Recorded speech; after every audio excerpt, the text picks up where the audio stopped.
For those of you who don't know what a slasher movie is, it generally features a group of teens or young adults being hunted down by a masked murderer. The format of these movies usually goes as follows. A group of teens head out to a secluded area and are slowly picked off one by the main villain until the main character, who is usually female, defeats the killer or escapes as the sole survivor. This type of character has been dubbed the final girl by many slasher fans. Usually, the final girl is the only person to survive in these movies, and is coincidentally the only character who can make rational decisions to outsmart and outwit the killer. Usually these characters are virtuous, goody two-shoes characters who don't take part in any immoral activity, such as drinking, doing drugs, etc. Most of you have probably heard of at least one slasher movie in your lifetime. Some popular examples would be Friday the 13th, Halloween, and the Texas Chainsaw Massacre. Alfred Hitchcock's Psycho is one of the earliest and most notable films to inspire slasher movies, being made in 1960. Most of you probably know this film from the famous shower scene that has been popular for a long time.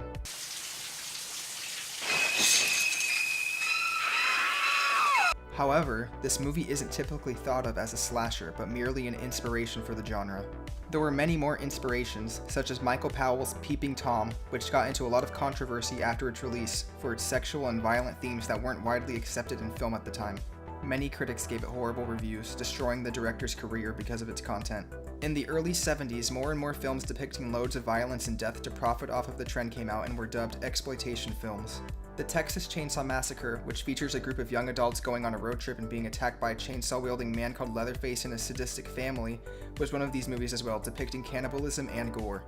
However, some of these films used horror and scares to talk about topics that were controversial at the time. For example, a holiday-themed exploitation film by the name of Black Christmas, which featured a sorority house which was being harassed by a man making phone calls and killing them off one by one, used the main characters' relationship issues to talk about controversial subjects such as feminism, alcoholism, and abortion. However, the film received mixed reviews from critics, such as Variety magazine, who said that the film was a bloody, senseless kill-for-kicks feature that exploits unnecessary violence in a university sorority house.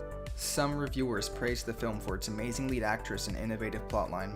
Black Christmas actually inspired a lot of slasher movies and created some of the common camera work and tropes we see today in slasher and horror movies, such as the now overused call is coming from inside the house twist, and the camera work where the viewer would be looking through the eyes of the killer in a first-person perspective.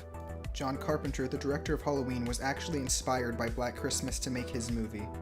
The way Halloween actually came to be was when producers Irwin Yablans and Mustafa Akkad approached Carpenter to create a movie about a killer stalking babysitters. Carpenter and the main producer Deborah Hill agreed to make the movie for them, titling it The Babysitter Murders. Yablans was reportedly the one to come up with the title change and the idea to set it on Halloween night.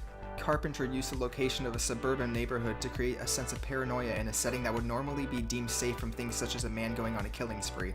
Halloween was a low-budget film that was made from roughly $300,000. However, word of mouth began to spread about the film and it gradually became more and more popular before making back a total of $70 million.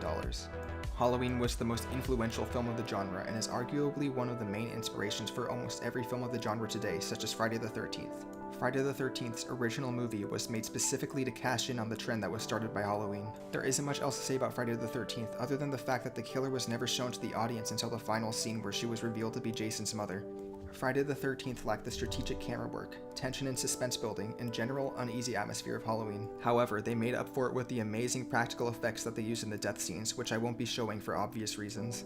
Many different movie studios began to cash in on the slasher trend after the success of Friday the 13th and Halloween, created movies that all had the same formula of a killer killing off a cast of two-dimensional characters. Because of the same thing happening in almost every movie, the genre started to die out and highly promoted slashers were becoming box office failures. Studios were abandoning the genre because it was no longer profitable. Then came A Nightmare on Elm Street, made by Wes Craven, which featured a child murderer who was burned alive coming back from the dead and killing the children of the parents who killed him. This movie revitalized the genre by mixing horror and a slasher villain with fantasy and supernatural elements. After this, the slasher genre was dominated by sequels, which fell in quality as more and more were made. These sequels continued to release regularly, and they didn't care about quality control or continuity of the films. However, because of these sequels, Freddy Krueger, Jason Voorhees, and Michael Myers skyrocketed in popularity to become horror icons. From 1985 to 1995, slasher movie sequels started to get churned out by movie studios, the most notable franchises being A Nightmare on Elm Street, Friday the 13th, Halloween, and the Texas Chainsaw Massacre. While Friday the 13th and Halloween already had sequels prior to this, they were still considered to be part of the golden age of slashers, which was from 1978 to 1984. A Nightmare on Elm Street released a sequel that was rushed to production, which overshadowed films such as Friday the 13th: A New Beginning, as audiences started to grow tired of the franchise's repetitiveness. After the genre started to die out once more as sequels started becoming financial failures, Wes Craven began to create some movies that were self-aware of the slasher trope and poked fun at it as well. The first movie, Wes Craven's A New Nightmare, featured the actors from the first Nightmare on Elm Street playing themselves as they were attacked by Freddy in the real world. It poked fun at the fan base of the movies and was generally a new idea that almost every slasher fan loved. However, A New Nightmare was not as influential as Scream, which was also made by Wes Craven and released in 1996. Scream was a breath of fresh air in a genre that had too many sequels. It was a movie filled with satire that was poking fun at the slasher genre itself. Look, here it comes. The blood is all wrong. Why do they do that? It's too red. Wait. The script was filled with witty dialogue and likable characters that would reference other horror and slasher movies. After Scream came out, a lot of movies parodying the slasher genre came out with the same style as Scream. Halloween even jumped on the bandwagon with Halloween H2O, which ignores all movies after the first and second and has a Scream-like soundtrack and chase scenes. Movies such as I Know What You Did Last Summer and Urban Legend are a few examples of movies inspired by Scream. Satirical and self-referencing slasher movies still come out today, such as The Final Girls, which came out in 2015, where a group of friends get trapped inside a slasher movie and try to save the characters and also escape.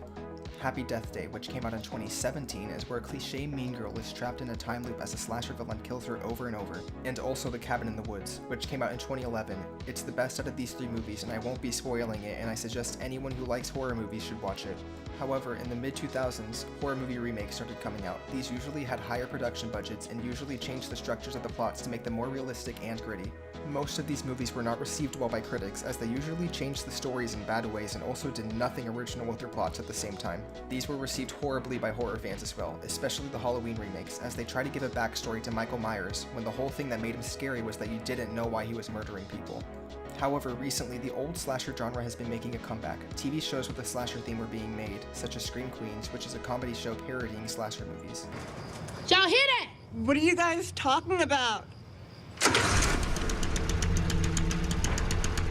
Is that killer noises? I'm hallucinating. Chanel, was that you? I'm gonna ask one more time. Will you speak up? Is it a lawnmower? Recently, Blumhouse has been making slasher-like movies, such as Happy Death Day and The Purge.